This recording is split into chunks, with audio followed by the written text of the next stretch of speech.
ahora te lo pongo en el chat. Ahí está, ahora está grabando. Bien, bien, Y espectacular. pongo al lado el resumen, así lo seguimos viendo el texto que me han mandado. Así lo podemos seguir observando, viendo y que le puedo orientar. Bueno, eh, sí, Sí, un poco continuando con lo que decía Rodrigo, la conclusión en este tipo de casos, bueno, las conclusiones siempre son abiertas, son pero en este abiertas, caso, sí. más aún, digamos, porque nadie sabe nada, La digamos, nadie estamos, sabe. la estamos sufriendo Claro, a todo esto. Yo diría que a veces los políticos utilizan mucho estos falsos dilemas para plantear las cosas de movilizar pánicos, ¿sí?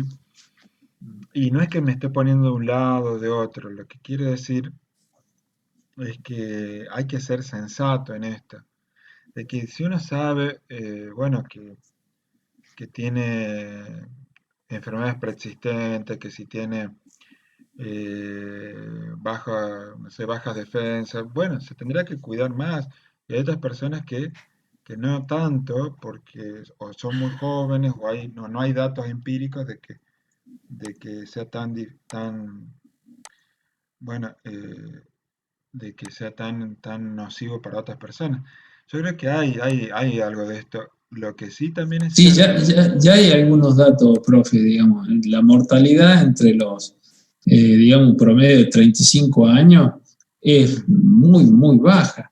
claro, O sea, de personas, ojo, de personas que sanas, ¿no? O sea, sí, porque hay gente que se murió de 20 años, pero bueno, él lo tenía porque tenía un cáncer o enfermedades preexistentes. Pero el índice de mortalidad de gente sana y joven es del 0,1, algo así. Escuché esta tarde cuando lo escuchaba el mismo médico que planteaba eso de ampliar el comité de expertos con otras profesiones. Y él planteó eso, que hicimos una cuarentena muy larga, que lo único que hicimos es retrasar los contagios, pero no se avanzó nada.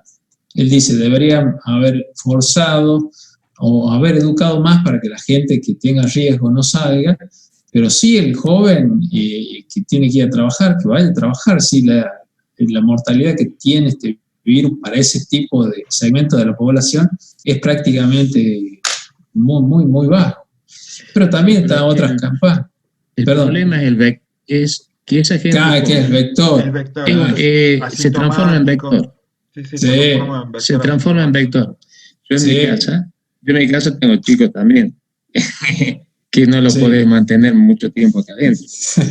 Sí, Pero nosotros estamos bien, papi, mamá. No, no, pero el problema es cuando vengas, después de entre 7 a 10 días, no sé si te van a dejar entrar a verme. O sea, como claro, para generarle algún proceso de claro. responsabilidad social, independientemente que sea hacia dentro de la familia. Claro, Claro, es cierto. Eso es lo que se está dando, es lo que se ha dado en cada uno de los grupos familiares con respecto hacia afuera de la casa, ¿no? ahora una cuestión más de salud pública en esto, ¿no? Yo entendía que cuando se propuso la cuarentena así tan estricta los primeros días y meses, era sobre todo para ganar tiempo, para que la salud pública se preparara en el caso de tener atención a pacientes críticos. ¿Eso se hizo? ¿Eso hay datos? Digamos, se avanzó en eso? ¿O es que fue... Y mire, acá en Depende La del Rioja, lugar.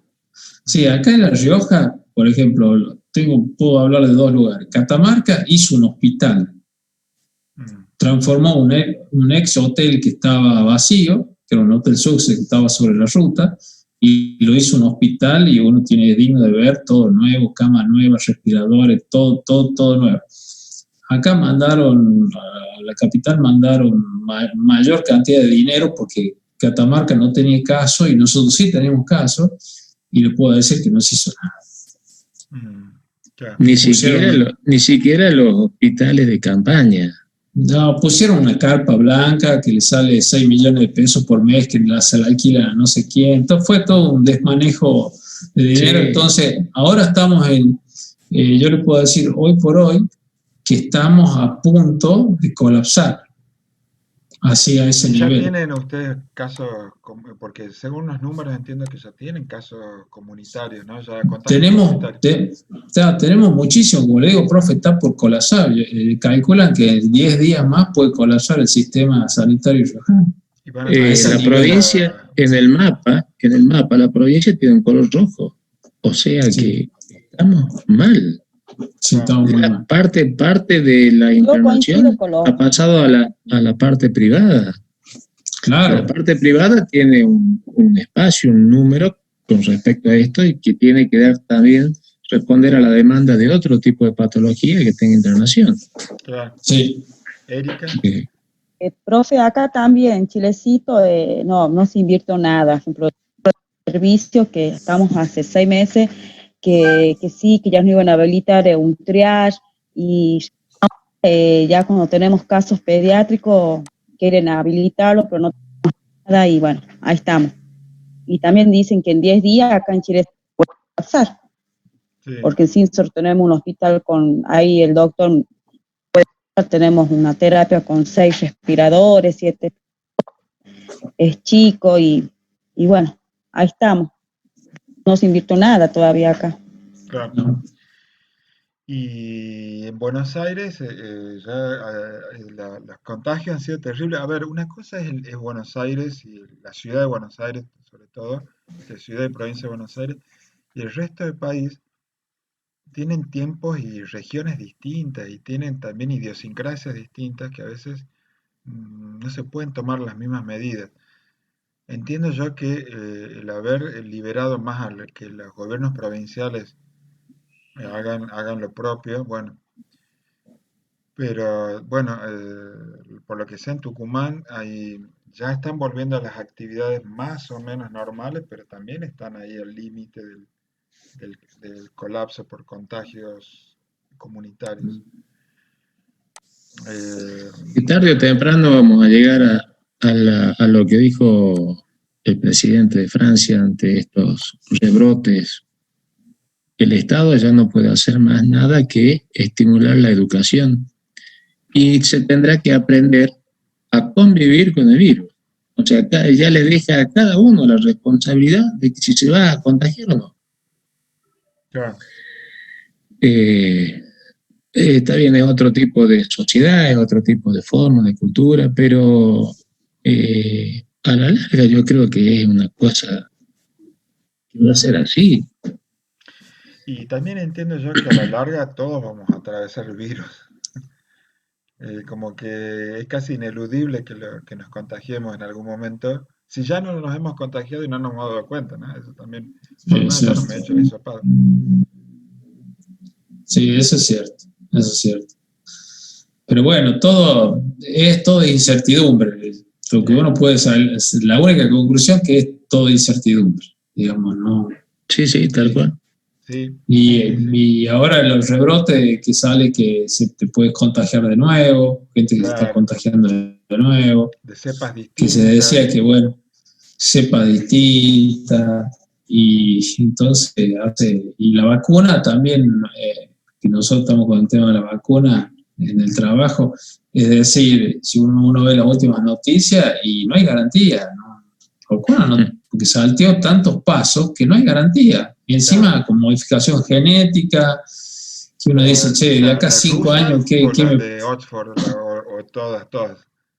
Y sé que 3 de ellas tienen algún tipo de modificación genética que para...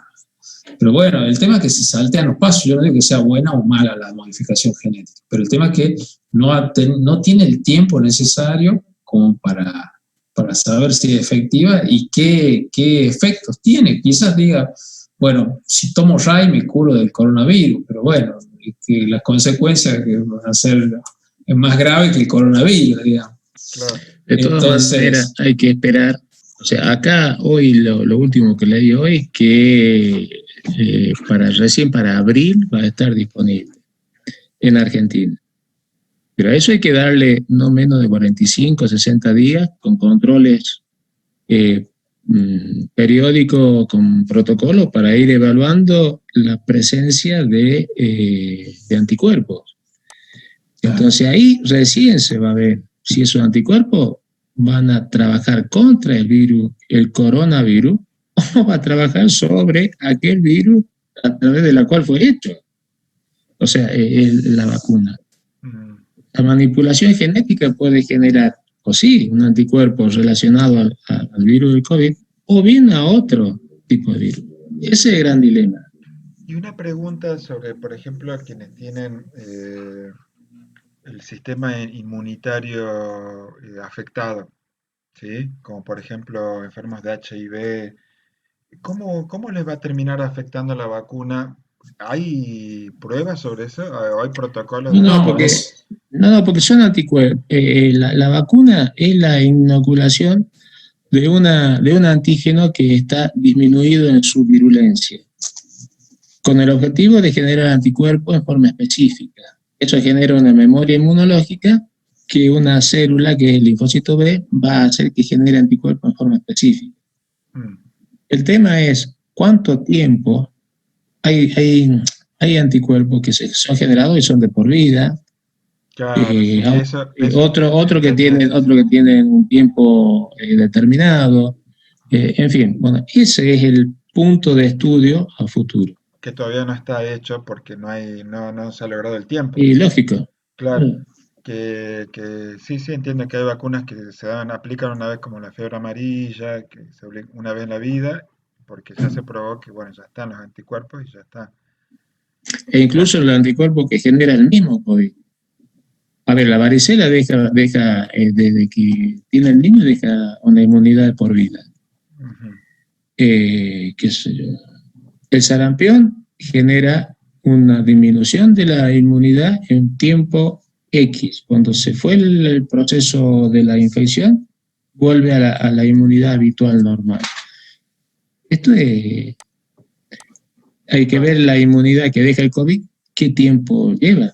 Como dice Darío, hay gente que se reinfectó Sí, y sí, que su sistema inmunológico o lo que había generado como anticuerpo no fue suficiente. sí, sí, sí. Esto es un Es tema, ¿no? un tema, es un temón. Y Sí, no, otro. no vamos a pretender que con esta monografía, sino más bien un ejercicio de pensamiento. Si algo tiene de liberador o diría como en la filosofía hay un autor antiguo que se llama Boecio, ¿no? Es el consuelo de la filosofía. El consuelo de la filosofía está en que nos permite pensar las cosas con un cierto distanciamiento que a veces las urgencias no lo permiten y que ante problemas irresolubles como el problema del mal, el problema de la incertidumbre, el problema bueno, de esto que estamos sufriendo todos, eh, no nos dejemos vencer simplemente por la propensión al absurdo, digamos así, o decir, bueno, no nos dejemos vencer por lo absurdo. En eso yo entonces los invito a leer este de Rorty. Yo ahí les dejo, les voy a pasar después el artículo, es cortito y es muy sencillo, este norteamericano, sobre todo porque es un autor que está muy involucrado en los estudios de ciencia, tecnología y sociedad desde la filosofía, Richard Rorty. Y después, para revisar y ponerle tal vez nombre a todas estas cuestiones que pueden ser las manipulaciones informativas, las medias verdades o los falsos dilemas, relean también de la bibliografía a Maleta, ¿sí? Eh, este, este de, este de epistemología práctica, sobre todo cuando habla de falacias, ¿sí? Porque a Bien. veces, hay muchos tipos de falacias, ¿eh? Y estas de las falacias obedecen a cuestiones que hacen a por ejemplo, eh, la falacia de atributo del autor. Es decir, bueno, me niego a pensar que tal o cual autor, persona, personaje público me esté diciendo la verdad porque es él nada más. Simplemente. Es como la falacia del autor olvida el argumento, olvida las razones y dice, no, un poco es llevado al extremo esta frase de depende de quién lo diga, digamos, ¿no? Es un poco el argumento de autoridad, pero puesto al revés, digamos. Claro. El argumento de esa autoridad, digamos. Ya depende por quién lo diga, bueno, ya estoy dispuesto, que se llama falacias ad hominem, ¿no? Bueno, depende de quién lo Y, diga, me voy a y lo negar a vivimos creerlo. a eso, profe, en el sentido de que como el consejo era de la Organización Mundial de la Salud, uno lo daba como ley, digamos, Como, a claro, lo como que decíamos autoridad. del barbijo y todo lo demás. Porque dice, no, esa entidad es súper seria, si lo dicen ellos, es así. Y después vimos que empezaron a haber contradicciones en lo que había, entonces perdió credibilidad la organización, porque si uno, es todo para hacer un análisis también de cómo es la figura de la Organización Mundial hoy, antes de la pandemia y después de la pandemia, ¿no? Y cómo se aprovechan a distintas, otro tipo de instituciones eh, para trabajar en contra o ganar espacio o espacios de poder en contra de Sí, esto. Sí, Ahí hay un montón, ¿eh? Sí, sí. tal cual. En eso sí es terrible, sobre todo en política, al fin y al cabo, ¿no? Porque a la larga todo Mm. se reduce a eso.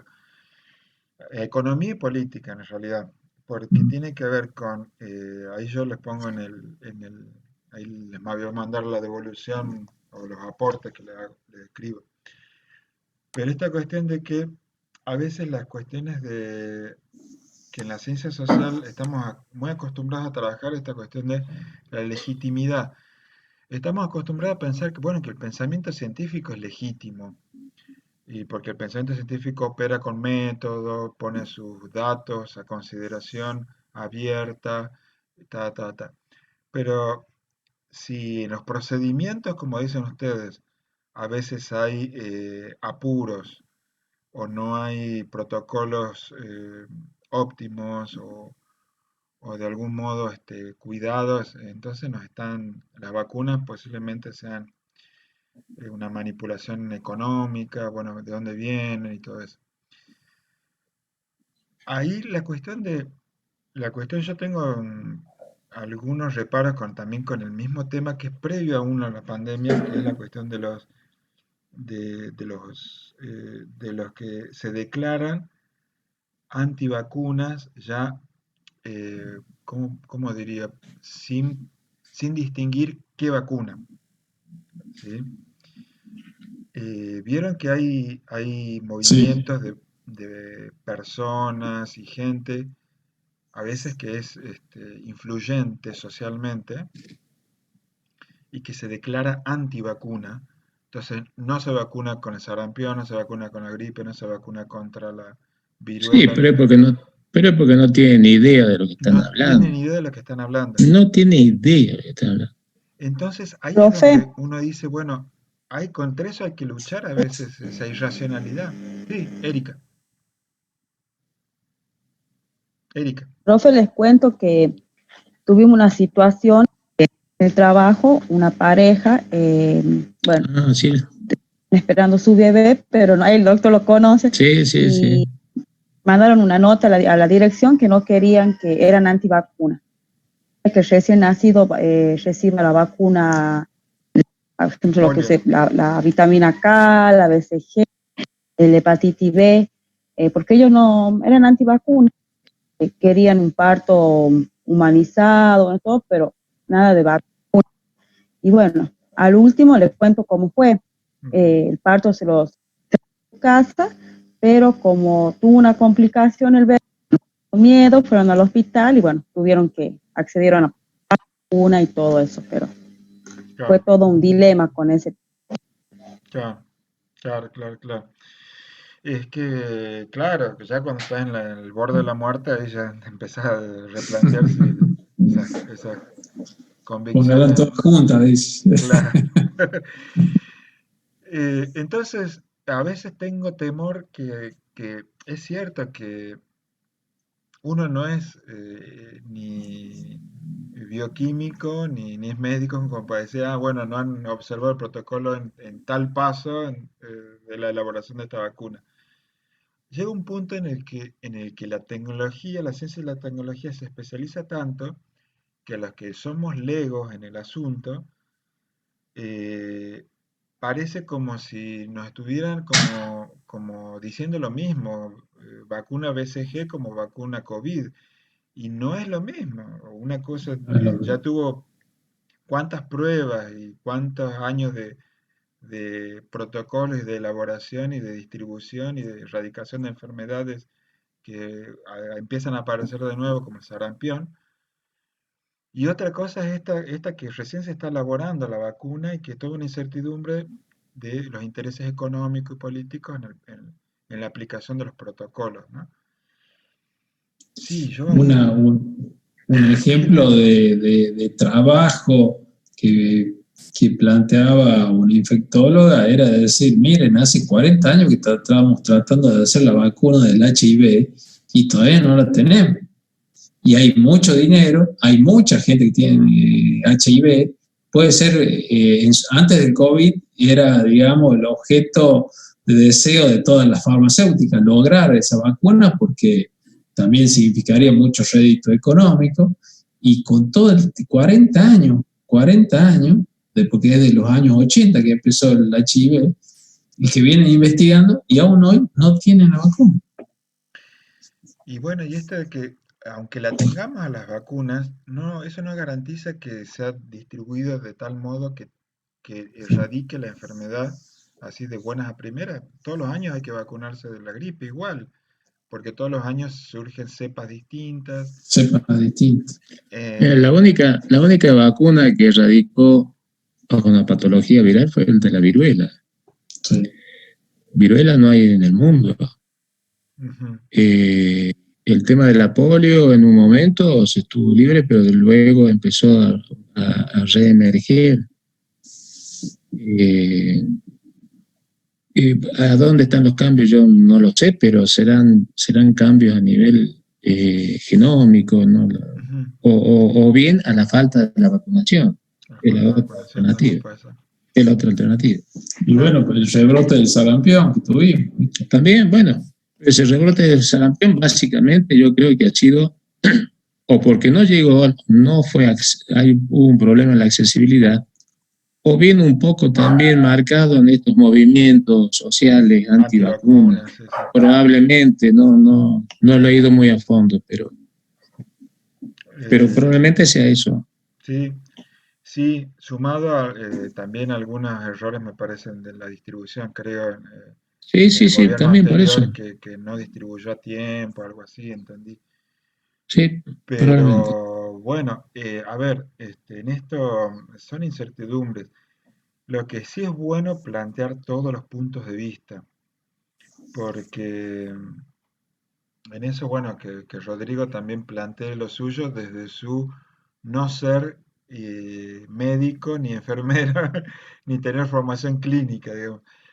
Porque las preguntas que pueda plantear, y acá va un aviso para él que va a ver esta grabación, la pregunta interesante que puede plantear él es la del el ciudadano sensato de a pie que dice, bueno, a ver, esto que decía Darío, bueno, y todavía no hay vacuna HIV y en meses ya se logró esta vacuna. O la vacuna de la gripe nos resolvió la gripe, y bueno, y así. Entonces, bueno, son procesos que no alcanza con en la clínica. Ustedes por formación se habrán dado cuenta hace mucho tiempo ya, no hizo falta este seminario, pero no alcanza con los datos logrados por método hipotético deductivo y por el No, laboratorio. No, no, no, no. hay todo un componente social, cultural, de los pacientes y de las sociedades que ayudan y a veces impiden la salud, ¿no? Y las medidas de salud. Y también yo creo que lo pondré en primer lugar lo económico, porque también hay los investigadores, o sea, dicen, eh, estamos yendo a Marte y todavía no, o sea, hace años, quizás mucho más tiempo que del HIV, se planteaba una vacuna que resuelva la caries. La caries es una bacteria. O sea, dice, hoy por hoy debería estar una vacuna, ya hace 30 años debería haber una vacuna, pero se derrumba un negocio multimillonario que es la odontología. Claro. O sea, sillón, todo. O sea, uno iría al odontólogo cuando se le cae un diente por un golpe, pero no por una carie. Y dice Claro. que hoy por hoy la vacuna contra la carie debería ser algo que en cualquier momento salga si cualquier laboratorio lo quiere hacer. Pero yo creo que a nivel económico, yo creo que nadie debe estar investigando hoy por hoy una vacuna para la carie. Sí, en eso creo que también es cierto que la población, en las sociedades, y ante estas dificultades que estamos viviendo de estar tan encerrados, y leyendo, y viendo cosas, es como que acá también nos sobreinformamos y a veces Sí, generamos, ¿no? Situaciones de mucha tensión emocional. sí, sí, sí. Entonces, bueno, traten ustedes de trabajar esa emocionalidad entre ustedes también, en tanto decir, bueno, a ver, tratemos de pensar esto en términos de qué dicen los autores y qué aportan a pensar esto con cierta objetividad, sabiendo que en ciencias sociales no existe la objetividad como en las ciencias naturales, ¿sí? O en la física, en la química. En las ciencias sociales, es decir, en la educación, en la salud, ¿sí? En la clínica, la objetividad es la no arbitrariedad, es el que no sea, el que no sea insensata la medida o que no sea tendenciosa, es decir, que no sea por un motivo económico, político, no confesado, digamos, no dicho. Eso no es objetivo, eso es totalmente interesado, manipulador, digamos, ¿no? Sí. Entonces, son esos cuidados que hacen a eh, lo que llamamos en ciencia social, bueno, a la vigilancia epistemológica. Objetivarse a sí mismo como sujeto objetivante significa muchas veces decir, bueno, a ver, Bourdieu lo menciona en una obra que se llama La miseria del mundo, ¿no? Citando a Spinoza, a un filósofo holandés, ¿no? Y cita esto, y a mí me quedó casi como una máxima de vida, ¿no? No reír, no llorar, no burlarse, comprender. Cuando uno hace ciencia, tiene que intentar comprender qué está pasando racionalmente en estas situaciones. No dejarse llevar, o sea, registrar las emociones que uno tiene. Indignación, rabia, falta de credibilidad, bueno, todo. Pero comprender de dónde viene, cómo nos deja y a dónde nos lleva todo esto. No porque vayamos a lograr acá las soluciones, pero sí como para decir, bueno, a ver, ahí donde me toque, bueno, tener como una racionalidad no tan eh, futbolera, por decirlo de alguna forma, Claro, tan claro. prejuiciosa a veces, ¿no? Sí, sí, sí. Y los distintos puntos de vista, perspectivismo, señalar siempre los distintos puntos de vista, viendo que la riqueza de los distintos puntos de vista, no para quedarse en el aire, así como, diciendo, bueno, al final, ese es el lugar de las conclusiones donde te dice, bueno, a ver, después de haber considerado tantos puntos de vista, pensamos que, tres o cuatro conclusiones y nos permitimos pensar esto, las dos o tres personas que participamos de este diálogo. ¿Sí? me parece que con eso ya va a ser genial. Sobre todo porque Bueno, acá hay mucha gente con formación clínica y ahí el aporte va a ser de moderador, va a ser Rodrigo, me parece, moderando un poco, haciendo de abogado del diablo o de fiscal o de sensatez del derecho, digamos. Sí, sí, está bien. Bueno, cualquier bueno, duda, consulta, la seguimos viendo en el transcurso. Tiene para la entrega final. Bueno, Mañana bueno, igual a las 9 nos vemos entonces. bueno, profe, mañana a las 9 estaremos acá de nuevo. a las 9 también. Bueno, Sergio, Bueno, muy bueno, bien. gracias. muy bien. Que descanse. Chao, hasta Buenas mañana. noches. Buenas Chao, noches. chao, Chao, chao. chao.